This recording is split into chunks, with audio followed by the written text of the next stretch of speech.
Bonjour tout le monde, donc j'espère que vous allez bien. Donc voilà de nouveau pour une quatrième vidéo.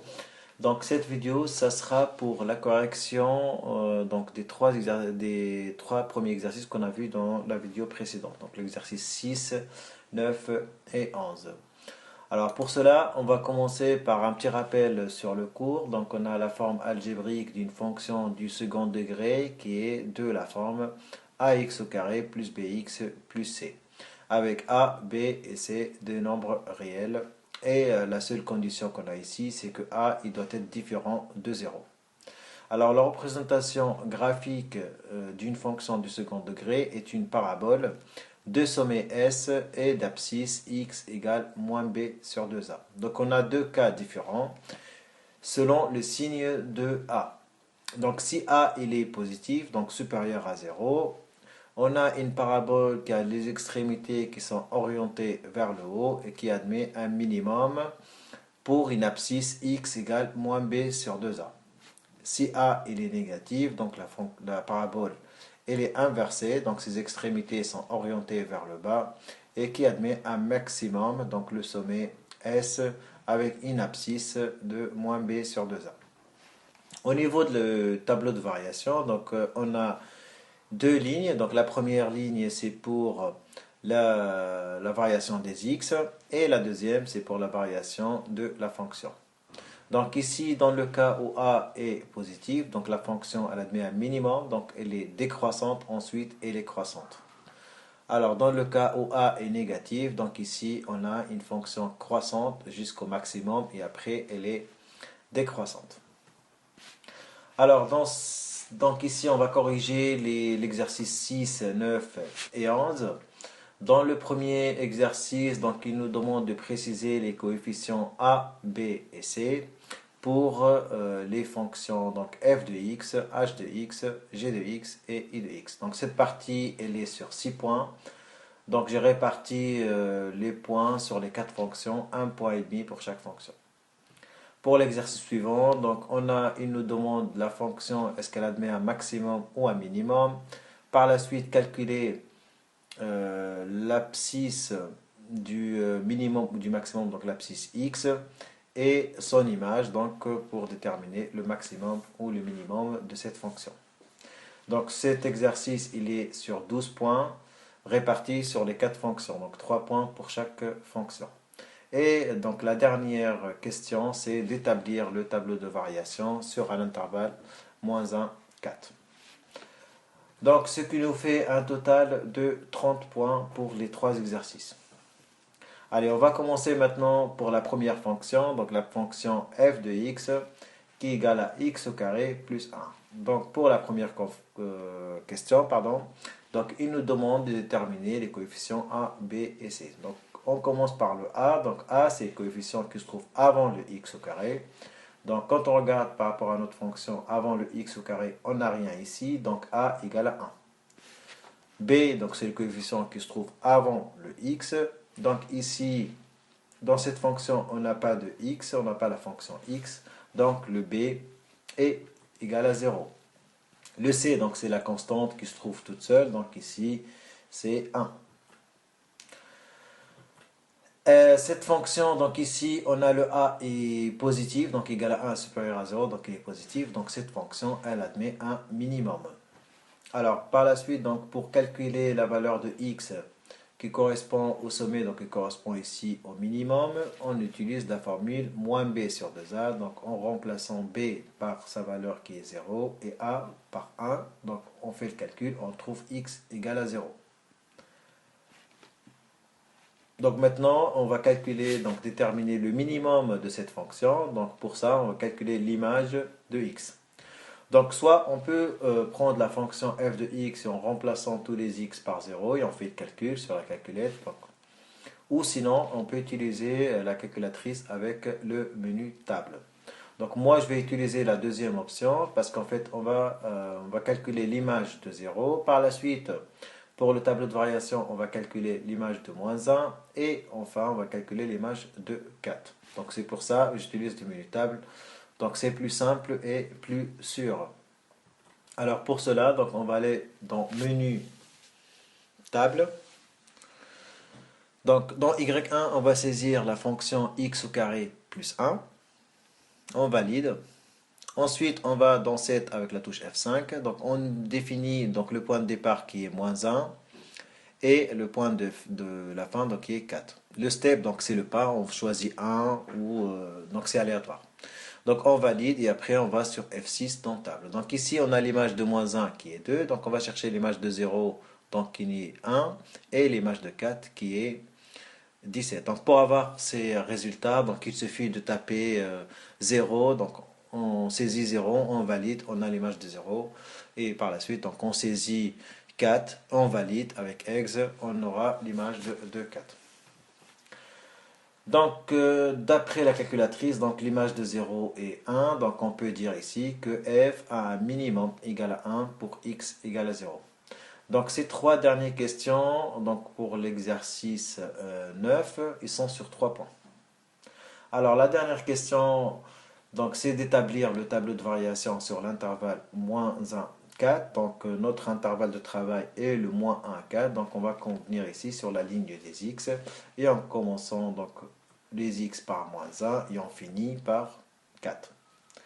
Par la suite, on revient donc sur la valeur où on a le minimum, donc i pour x égale à 0. Donc le 0, il fait partie de l'intervalle moins 1, 4. Donc le 0, il est supérieur à moins 1, il est inférieur à 4. Donc on peut mettre sur notre intervalle. Cette fonction, elle admet un minimum. Donc au niveau de la variation de la fonction f de x, donc ici, on a un minimum, donc la fonction forcément elle est décroissante, ensuite elle est croissante. Et à la fin, donc il nous reste juste de mettre les images qui correspondent à moins 1, 0 et 4 qu'on a déjà calculé avec le menu table.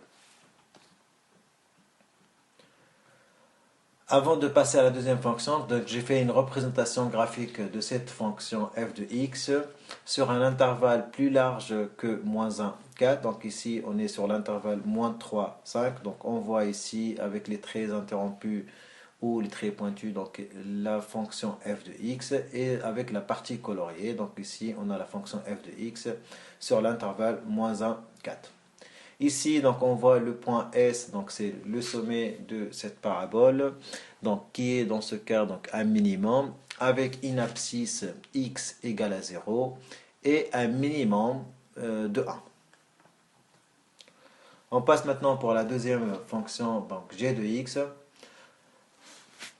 Donc la première question, c'est déterminer les coefficients a, b et c. Donc ici, le a avec la forme, le a donc il se trouve avant le x au carré, donc ici avant le x au carré, on a moins 0,2. Donc faites attention, c'est pas un 0,2, il faut prendre le signe. Donc ici c'est à moins 0,2, donc a égale à moins 0,2.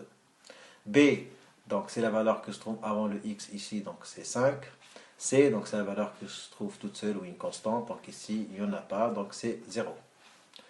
Alors ici le a il est négatif, donc cette fonction elle admet un maximum. Alors pour l'abscisse de ce maximum, donc on va utiliser la formule moins b sur 2a en remplaçant le b par 5 et le a par moins 0,2. Donc ici, pareil, donc au niveau du calcul, faites attention au niveau des signes et des parenthèses. Donc on trouve une abscisse de x qui est égale à 12,5.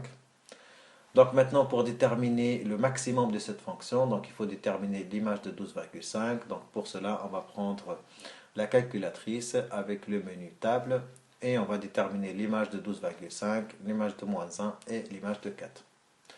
Donc on va juste revenir sur la fonction. Donc ici on va changer la fonction précédente par la nouvelle, donc qui est 5x moins 0,2x au carré. On valide et après on va directement avec F6 dans table. Donc ici, on a directement l'image de moins 1 qui est moins 5,2. Donc on va chercher maintenant l'image de 12,5. Donc on saisit 12,5. Ensuite, on valide avec ex. Donc ici, on a l'image de 12,5. Et à la fin, donc on saisit 4. Et on valide. On a donc la troisième image. Donc du coup, on peut dire que j'ai un maximum égal à 31,25 pour x égale à 12,5. Maintenant, au niveau du tableau de variation, donc on va commencer par la ligne des x. On commence par le début, donc moins 1, et la fin qui est de 4. Alors pour maintenant la valeur du maximum, donc l'abscisse du maximum qui est de 12,5, donc ici le 12,5, on ne peut pas le mettre sur le tableau de variation parce qu'il ne fait pas partie. Donc ici le 12,5 il est supérieur à moins 1, donc la première condition elle est validée. Par contre le 12,5 il n'est pas inférieur à 4, donc il est supérieur. Donc il doit être placé ici, donc en dehors de notre intervalle de travail. Donc pour cela on ne met pas. Donc par la suite, donc on va voir un petit peu la représentation graphique de cette fonction. Donc sur un intervalle plus large que moins 1,4, donc on voit ici la fonction g de x qui admet un maximum, donc le maximum il est atteint ici à peu près à une valeur de x égale à 12 et un maximum qui est égal à 31,25, donc d'après le calcul. Donc la partie coloriée, ça représente la fonction f de x sur l'intervalle moins 1,4. Maintenant, on va passer donc la deuxième partie du tableau de variation. Donc, c'est la variation de la fonction donc g de x. Donc ici, le 12,5 donc il était là. La fonction elle admet un maximum donc au début elle est croissante. Donc forcément sur l'intervalle moins 1,4 la fonction elle est croissante. Donc à la fin donc il suffit de mettre donc les images qui correspondent à moins 1 et à 4. On passe pour les deux derniers, donc les dernières fonctions, donc h de x et i de x. Donc pour h de x, donc ici on a un a égale à 1, le b donc égale à moins 8 et on a un c qui est égal à 0. Donc l'abscisse ici, donc ici a est égal à 1 est supérieur à 0, donc on a un minimum. Donc l'abscisse de ces minimums en remplaçant b par moins 8 et a par 1 dans la formule de moins b sur 2a, on trouve x égale à 4. Donc maintenant on va déterminer le minimum de cette fonction, donc l'image de 4. Donc on va utiliser la calculette avec le menu table. Donc on trouve que l'image de 4 il est de moins 16. Et on va calculer en même temps l'image de moins 1 pour le tableau de variation qui est de 9. Alors on vient maintenant sur notre tableau de variation. Donc on place le début et la fin, donc moins 1, 4. On revient sur l'abscisse du minimum qui est de 4. Donc ici, ça se trouve, le 4, c'est la fin de notre tableau de variation. Donc pas besoin de rajouter un autre 4 au milieu. Alors ici, la fonction, elle admet un minimum égal à moins 16 pour x égale à 4. Donc au niveau de la représentation graphique, donc ici on a la fonction h de x. Donc ici on voit en fait la partie donc coloriée, donc c'est notre fonction sur l'intervalle moins 1, 4. Donc on va jusqu'au minimum, donc le minimum qui est atteint pour x égale à 4, avec un minimum égal à peu près à moins 16. Donc au niveau de la variation, donc sur moins 1, 4, donc la fonction elle admet un minimum. Donc ici on a une fonction décroissante. Donc après on met donc les images qui correspondent à moins 1 et à 4.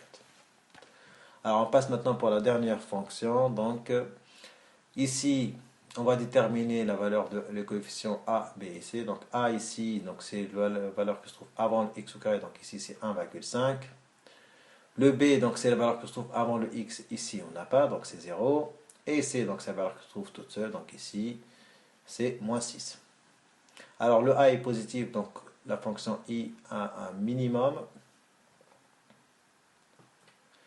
Alors l'abscisse de ce minimum en faisant le calcul, donc on trouve x égale à 0. Alors l'image, donc l'image qui correspond à 0 avec le menu table est de moins 6. Donc ici on passe maintenant, donc l'image est de moins 6, donc on peut dire que i a un minimum égal à moins 6 pour x égale à 0. Alors ici au niveau de tableau de variation, donc on commence par moins 1 et par 4. Ici on a un minimum pour x égale à 0. Donc le 0 il est supérieur à moins 1 et il est inférieur à 4. Donc il fait partie de notre intervalle de travail. Donc on va le placer ici. Après donc ici,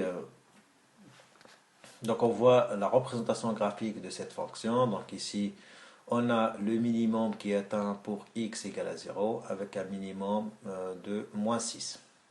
Donc la fonction elle est décroissante, par la suite elle est croissante.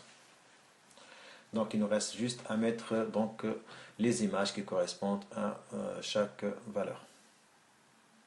Donc voilà, en fait, la correction pour ces trois exercices. Donc j'espère que ça a été clair. Donc on se voit dans la prochaine vidéo pour corriger donc les exercices de la page 45 dans le QCM. Merci beaucoup et à très bientôt. Au revoir.